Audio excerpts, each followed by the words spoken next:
So this compound statement that we need to construct a truth table for involves the conditional, and we're going to set it up. Notice that it only involves P and Q, so we don't need to worry about an R in this example.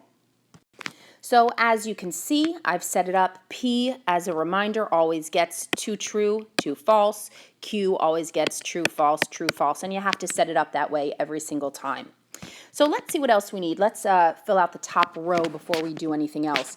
This particular example needs a not P and it needs a not Q.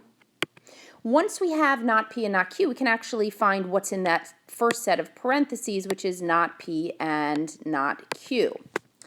Now notice I actually have an extra column in here, and the reason I have an extra column is because whenever we have the conditional, we always, it's easier to look at it if the conditional is going in order. See, in this example, it would be not P and not Q, then P, and we'd have to actually go backwards in that direction. So instead of going backwards to try and figure out the conditional, what I've decided to do is actually rewrite P, and I'm going to do that right now, in this column, so that when I look at the conditional, all I really have to do is just look in this direction, from not P and not Q to P.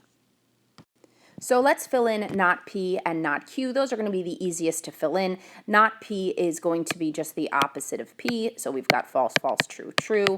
Not Q is the opposite of Q, which is false, true, false, true.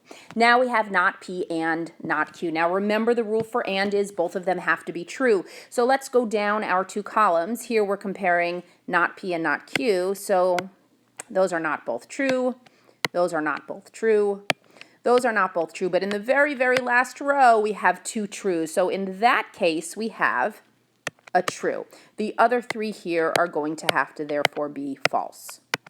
Okay, and as you can see, again, we've copied over P. So we are going to now take a look at not P and not Q, which is my parentheses, then P. That's the very last one. I guess I should have filled that in at the beginning.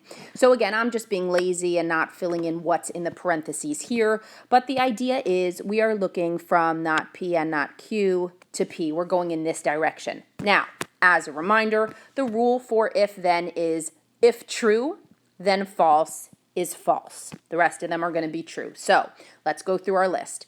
If true, then false. If true, then false. If true, then false. Here's the only one where we have if true, then false. And again, the rule is if true, then false is false. And that's the only row where we have if true, then false, which means that the other three have to be true.